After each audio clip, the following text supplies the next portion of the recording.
আপনি সবসময় আমার সাথে এমন করেন কেন? আমি না আপনার বউ লাগি? তুই আমার বউ না ঘোড়ার ডিম? আমি তো মনে প্রাণে শারমিনকে বউ মানি।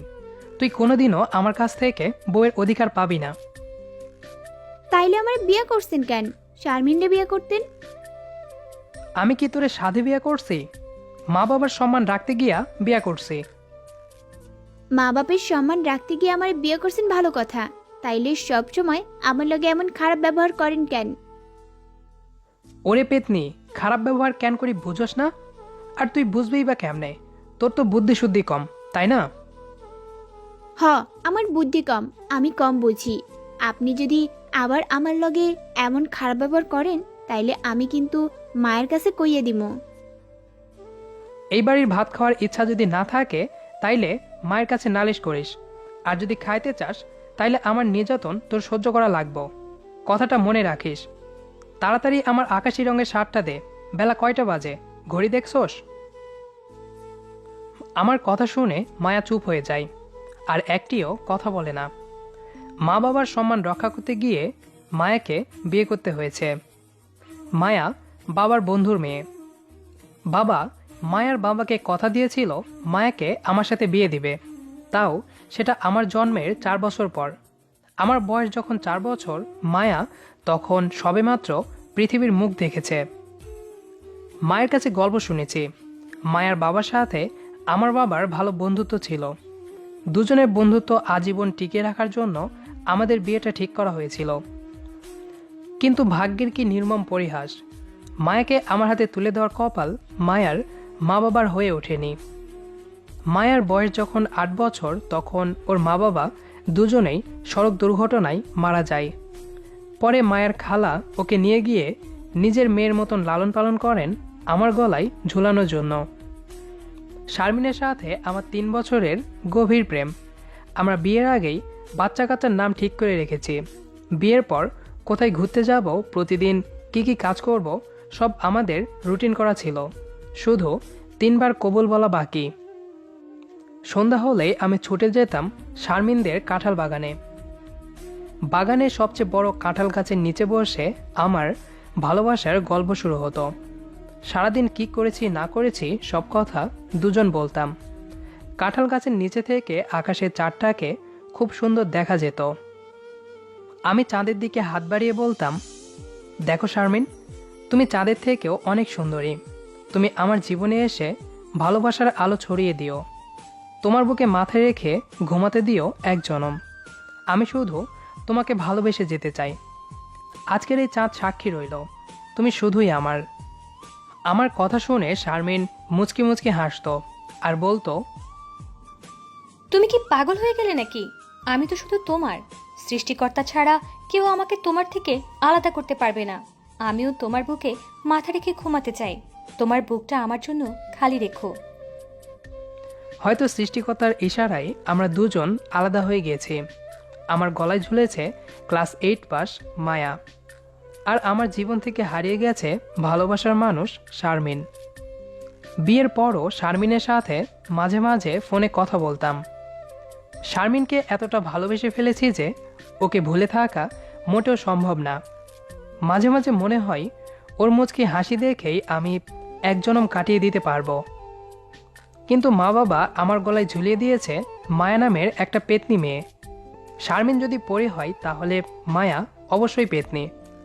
বাবা যেদিন আমাকে ডেকে বললেন, তোর জন্য মেয়ে দেখা হয়েছে, বিয়ের জন্য তৈরি হ, আগামীকাল তোর বিয়ে। বাবার কথা শুনে আমার চোখ কপালে উঠে গেল। বাবা, এসব কি বলছো? হঠাৎ আমার বিয়ে কেন? আমি পাক্কা মদন সেজে গেলাম। বাবার মুখের ওপর কথা বলার সাহস আমার হয়নি। এই জীবনে হবে কি না জানি না। বাবার ধমক শুনলেই আমার হাঁটু কাঁপতে শুরু করে। তাই বাবার কথা মতো পাত্রীর নুরানি চেহারা না দেখেই ভালোবাসার মানুষটাকে কবর দিয়ে বিয়েতে রাজি হয়ে গেলাম। কপালে যা ছিল সেটাই হলো। বাসরাতে বউয়ের মুখ দেখার পর আমার চোখ থেকে আষাঢ় মাসের মতো বৃষ্টি ঝরতে শুরু হলো। ভালোবাসলাম হুড়পড়ি, আর কপালে জুটল পেতনি। কি কপাল আমার! বাসর রাতে মায়াকে জানিয়ে দিলাম, তুই শুধু শরীয়ত মোতাবেক আমার বিবাহিত স্ত্রী, কিন্তু আমার থেকে স্ত্রী যে হকগুলো আছে সেগুলো কখনোই চাইবি না, কারণ আমার অন্তরে অন্য একজন বাস করে। আমি শুধুই তাকে ভালোবাসি এবং জীবনের শেষ অবধি ভালোবেসে যাব। বাসরাতে আমার কথা শুনে মায়া কোনো জবাব দেয়নি। ও হয়তো ভেবেছিল আমি রাগের মাথায় এসব বলছি, কারণ মায়া একটু হলেও বুঝতে পেরেছে আমি কি জন্য ওকে এসব কথা বলছি। আমি বিছানায় শুয়ে পড়লাম এবং মায়াকে মেঝেতে শুতে বললাম। বাসরাত থেকেই মায়া মেঝেতে শুতে শুরু করলো। মা বাবার সামনে মায়ের সাথে ভালো ব্যবহার করতাম। মা বাবাকে বোঝাতাম আমি মায়াকে নিয়ে ভালোই আছি, কিন্তু ভেতরে ভেতরে শারমিনের জন্য আমার অন্তর পুড়ে যাচ্ছে। মায়া দেখতে শ্যামলা টাইপের ছিল, আমার চোখে দেখতে অতটা সুন্দর ছিল না। হয়তো মা বাবার চোখে পরীর মতো ছিল। আমার চোখ তো ছিল শারমিনের দিকে, তাই হয়তো মায়াকে আমার চোখে ভালো লাগতো না। আমি যখনই সুযোগ পেতাম মায়াকে জ্বালাতন করতাম। মায়া মুখ বুজে আমার সব জ্বালাতন সহ্য করত, মায়ের কাছে নালিশ করতো না। ও হয়তো ভাবতো মায়ের কাছে নালিশ করলে আমি যদি মার দেই, সংসারে ঝামেলা হলে যদি বাড়ি থেকে বের করে দেই, তাহলে ও কোথায় যাবে? যাওয়ার মতো সাজেদা খালা ছাড়া আর কেউ নেই। বিবাহিত মেয়ে স্বামীর সংসার ছেড়ে গেলে সমাজের মানুষ নানান কথা বলবে। হয়তো সেই ভয়ে মায়া আমার সব জ্বালাতন মুখ বন্ধ করে সহ্য করত, আর আমিও পাষাণের মতো দিনরাত কষ্ট দিতাম। আমি চাইতাম মায়া চলে গেলে শারমিনকে বিয়ে করতে পারবো। এই তো সেদিন রাতে আমাকে ভাত দেওয়াতে দেরি হওয়াতে ইচ্ছামতো মারলাম। বেচারি মুখে আঁচল গুজে কান্না করলো। আমি ভাবলাম এবার কাজ হয়েছে, কাল সকালে হয়তো বিদায় হবে। কিন্তু না, বেচারি সকালে আমি ঘুম থেকে ওঠার আগেই আমার জন্য খিচুড়ি রান্না করে নিয়ে এসেছে। আমাকে ডেকে তুলে বলল, এই যে নেন, আপনার জন্য খিচুড়ি রান্না করেছি। আমি তো অবাক, এই মেয়ে মানুষ নাকি অন্য কিছু? রাতে এত মায়ের খাওয়ার পরও সকালে খিচুড়ি? আমি দাঁত কেলিয়ে হাসতে থাকি। আমার হাসি দেখে মায়াও হাসে। আমি মায়াকে ধমক দিয়ে বলি, ওই তুই হাসছিস কেন? আমি কি তোকে হাসতে বলেছি? মায়া আস্তে করে জবাব দেয়, আপনি হাসতেছেন তাই আমিও হাসলাম। আমার সামনে থেকে যা, বাড়ির কাজ কর। দেখ মা কি করতেছে, মায়ের কাছে গিয়ে গল্প কর। আমাদের এই ছোট্ট সংসারে কাজের অভাব ছিল না। আগে সংসারের সব কাজ মা করত, আমার বিয়ের পর সব কাজ মায়া করে। মাঝে মাঝে মায়ের মুখে শুনি, আমার পোলার একখানা বউ পাইছি, মাশাল্লাহ কামের বাহাদুর, এমন বউ সবার কপালে জুটে না। আমি মায়াকে কখনো বসে থাকতে দেখিনি, একটার পর একটা কাজ করেই যাচ্ছে। অল্প শিক্ষিত একটা মেয়ে, স্বামীর এত নির্যাতন সহ্য করার পরও সংসারের সব কাজ সেরে সবাইকে খুশি রাখার চেষ্টা করে। কারো নামে কোনো অভিযোগ নেই। শুধুমাত্র স্বামীর সংসার টিকিয়ে রাখার জন্য মায়ার এত প্রচেষ্টা। মায়া হয়তো ভাবতো আমার একদিন পরিবর্তন হবে, সেই আশাতেই আমার দেওয়া কষ্টগুলো সহ্য করেছে, হাসি মুখে মেনে নিয়েছে আমার সব গালিগালাজ। ইদানিং মায়াকে দেখি 5 ওয়াক্ত নামাজ পড়ে। আগে মাথায় চুল বেনি করত, এখন খোপা বেঁধে রাখে। সব সময় পরিষ্কার পরিচ্ছন্ন থাকে। মাঝে মাঝে আমাকেও নামাজের কথা বলে। মায়ার এমন হঠাৎ পরিবর্তন দেখে আমি অবাক হই। মেয়েটা আমাকে ওর প্রতি আকৃষ্ট করার জন্য এমনটা করছে না তো? আমার মনে তখনও শারমিনের বসবাস। আমি সুযোগ পেলেই শারমিনকে কল দিয়ে কথা বলি, মনটাকে শান্ত করি। শারমিনকে বলি আর কিছুদিন অপেক্ষা করো, আমি মায়াকে বাড়ি ছাড়ার ব্যবস্থা করছি। ওপাশ থেকে শারমিন কেঁদে ওঠে। শারমিনের কান্নার আওয়াজ আমার কানে আসে। মনে হয় আমার বুকটা ফেটে গেল। আমি নিজেকে সামলাতে পারি না। যদি পারতাম শারমিনকে আমার কলিজাটা কেটে দিতাম। দুপুরে খেতে বসেছে। মায়া আমার প্লেটে ভাত তুলে দিচ্ছে। রুই মাছ রান্না করা হয়েছে। আমি মাছের মাথা খাই না। মায়া জানার পরও আমার পাতে মাছের মাথা দিল। আমি রেগে গিয়ে মায়াকে বকা দিলাম। বেচারি হু হু করে কেঁদে উঠল। আমি ধমক দিয়ে বললাম, কিছু একটা বললেই কাঁদতে শুরু করিস, তাই না? তোর চোখের পানি সস্তা নাকি রে? তুই জানিস আমি মাছের মাথা খাই না, তারপরও কেন মাছের মাথা দিলি? হুম? মায়া কাঁদো কাঁদো কণ্ঠে বলল, আমার ভুল হয়ে গেছে, আমারে মাফ করে দেন, আর জীবনেও ভুল হইব না। তোর সব সময় ভুল হয়। যেদিন ফুলকপি রান্না করেছিলি সেখানেও লবণ বেশি দিয়েছিস। গতকাল ডিম ভাজি করেছিলি, সেখানেও লবণ বেশি হয়েছিল। আর আজ আমার পাতে মাছের মাথা। তোর কত ভুল হয় রে। মায়া জবাব দেয় না, চোখ থেকে টপ টপ করে অশ্রু পড়ছে। আমার পুরো শরীর রাগে গজগজ করছে, ইচ্ছে করছে 2-4টা ধূপধাপ মেরে দেই। তুই যেমন আমার পাতে মাছের মাথা দিয়েছিস, তেমন সব ভাত তুই খাবি। আমি রোজা রাখছি, আমি খাইতে পারবো না। ওই, তুই কিসের রোজা রাখছিস? শুক্রবারে আবার কিসের রোজা? হুম?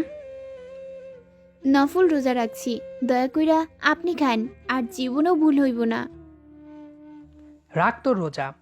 তুই ভাত খাবি নাকি এই বাড়ি ছাড়বি? ক। যদি এই বাড়িতে থাকার ইচ্ছা থাকে তাহলে তুই মাছের মাথা দিয়া ভাত খাবি, আর যদি না থাকার ইচ্ছা হয় খাবি না। এখন ক, কি করবি?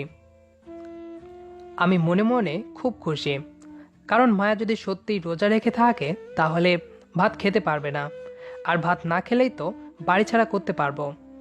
মায়া বাড়ি ছাড়লেই শারমিনকে পাবো, শারমিনকে নিয়ে শুরু করব নতুন জীবন, ভালোবাসা আর ভালোবাসা।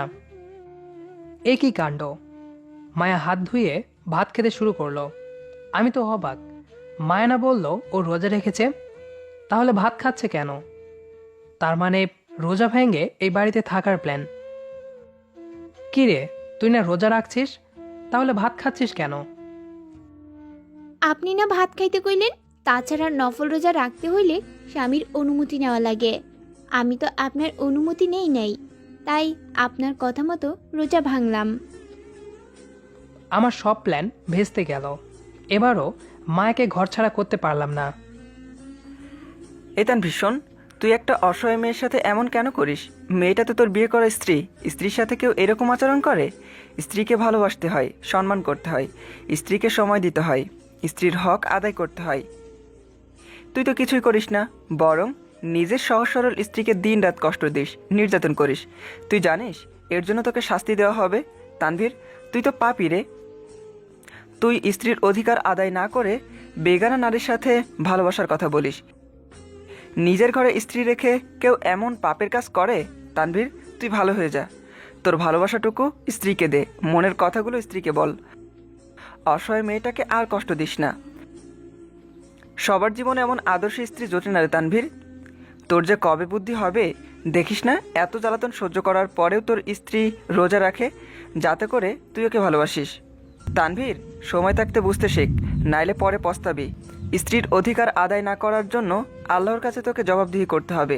তানভীর, ভালো হয়ে যা। হঠাৎ আমি চমকে উঠি। পুরো ঘর অন্ধকার।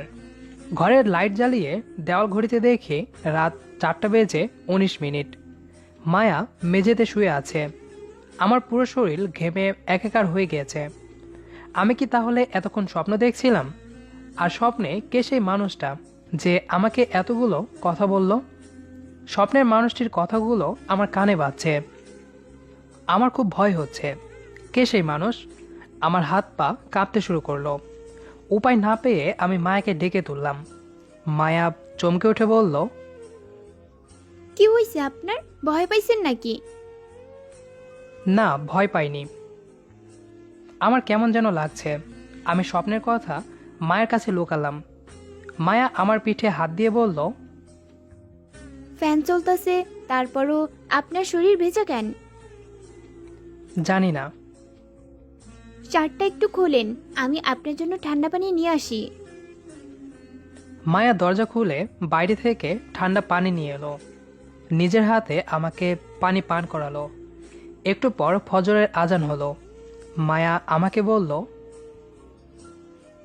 চলেন না, আজ দুইজনে একসাথে ফজরের নামাজ পড়ি। কেন জানি মায়ের কথাটি আমার অন্তরে গেঁথে গেল। আমি মায়াকে না করতে পারলাম না। দুজনে বাড়ি থেকে অজু করে এসে ফজরের নামাজ পড়লাম। আপনার একটা কথা কইতাম, রাখবেন? কি কথা? আপনার বুকে মাথা রাইখা ঘুমাইতে ইচ্ছা করতেছে। শুধু সকাল হওয়া পর্যন্ত ঘুমাইতে চাই, আর কোনো দিন কমু না। স্বপ্নের কথাগুলো আমার মনে নাড়া দিচ্ছিল। স্বপ্নটা দেখার পর থেকে আমি পুরো চেঞ্জ হয়ে গেলাম। মায়ের সব কথা কেন জানি আমার ভালো লাগতে শুরু করলো। মনে হলো আমি আর আগের তানভীর নেই, অনেকটা বদলে গেছি। ধুর পাগলি, শুধু আজকের জন্য কেন, আজকের পর থেকে তুমি আমার বুকে মাথা রেখে ঘুমাবে, আমাকে জড়িয়ে ধরে ঘুমাবে, তোমার যেমন করে খুশি তেমন করে আমার সাথে ঘুমাবে। আমার কথা শুনে মায়া মুখে হাত দিয়ে বলল, আপনি সত্যি কইতাছেন? আমার পাগলিটা সত্যিই বলতেছি। আজ থেকে আমরা দুজন প্রেমিক প্রেমিকা, বুঝছো? দুজনের মধ্যে শুধু ভালোবাসা হবে। এতদিন যা হয়নি এখন তা প্রতিদিন হবে। ভালোবাসায় ভরিয়ে দেব আমার পাগলিটার মন। এমনি বললেন না, আমার লজ্জা লাগে। ধুর পাগলি, লজ্জা কিসের? আমি না তোমার জামাই। আমার তাও লজ্জা লাগে। রাখো তোমার লজ্জা, এসো দুজন স্বপ্নের দেশে হারিয়ে যাই। না, যামু না। স্বপ্নের দেশে হারাইয়া গেলে আমাকে সংসারের কাম করব কেডা? মা এত কাম একলা করতে পারবো? মায়ের কথা শুনে আমি হাসতে হাসতে বলি, আল্লাহ আমার কপালে ঝোলাইয়া দিছে একটা পাগলি। এই পাগলিটারে নিয়া কেমনে সংসার করবো? আমারে পাগলি বইলেন না, আমি আপনার বউ হই, বউ। আয় রে আমার পাগলি বউ, তোরে বুকে নিয়ে ঘুমাই। স্বপ্নটা দেখার পর আমি নিজের ভুল বুঝতে পেরেছি। এতদিন মায়ের সাথে আমি যে আচরণ করেছি সেটা করা মোটেও ঠিক হয়নি। একজন স্বামী হিসেবে স্ত্রীকে এতটা কষ্ট এবং নির্যাতন করা মোটেও ঠিক না। আমি তো প্রেম নামক পাপের খেলায় মেতেছিলাম, তাই মায়ার পবিত্র ভালোবাসা চিনতে পারিনি, মায়ার হক আদায় করতে পারিনি। দিনরাতে শুধু কষ্ট দিয়ে গেছি। এখন মায়াকে আমার পরিচয়েও সুন্দরী লাগে। মায়া শ্যামলা হলেও ওর মুখটাতে একটা মায়া কাজ করে। মায়ের চোখ দুটো অসম্ভব সুন্দর। মাঝে মাঝে ওর চোখ দুটোর দিকে তাকিয়ে ভাবি, সৃষ্টিকর্তা কেন এই শ্যামলা মেয়েকে এত সুন্দর চোখ দুটো দিল? সৃষ্টিকর্তা চাইলে একটা সুন্দরী মেয়েকে এই চোখ দুটো দিতে পারত, তাহলে মেয়েটাকে আরো সুন্দরী লাগতো।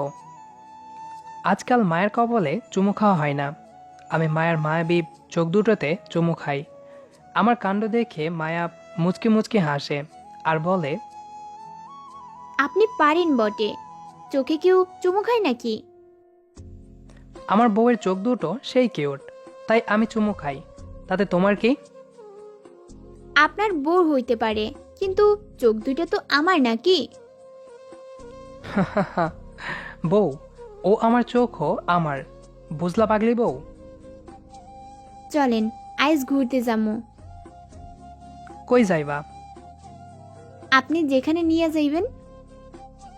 চলো চাঁদের দেশে যাই। হ, চলেন। চোখ বন্ধ করো। হ, করলাম। আমি মায়াকে কোলে তুলে নিয়ে বিছানায় শুইয়ে দিয়ে বলি, এই দেখো আমরা চাঁদের দেশে আইয়া পড়ছি, তুমি এখন চোখ খোলো। মায়া চোখ খুলে দেখে বিছানায় শুয়ে আছে। এইটা আপনার চাঁদের দেশ? হ, এটাই তো চাঁদের দেশ। মায়া আমার দিকে তাকিয়ে হাসতে থাকে। আমি মায়ার মায়াবী হাসির মাঝে নিজেকে হারিয়ে ফেলি, ডুবে যাই মায়ার পবিত্র প্রেমে। সৃষ্টি করতে চাই স্বামী স্ত্রীর আরও একটি ভালোবাসার পৃথিবী, যেখানে শুধু পবিত্র ভালোবাসার বন্ধনে আবদ্ধ জুটিগুলো থাকবে। সেই পৃথিবী হবে ভালোবাসাময় সাদা গোলাপের মতো। আমাদের আজকের গল্পটি কেমন লেগেছে সেটি অবশ্যই কমেন্ট করে জানাবেন। আর নিয়মিত এরকম ভালোবাসার গল্প পেতে আমাদের চ্যানেলটি সাবস্ক্রাইব করে পাশে থাকা বেল আইকনটি অন করে দেবেন, যাতে করে আমাদের ভিডিওর সকল নোটিফিকেশান সবার আগে পৌঁছে যায় আপনার কাছে। আর আপনি যদি অলরেডি সাবস্ক্রাইব করে থাকেন তাহলে অসংখ্য ধন্যবাদ।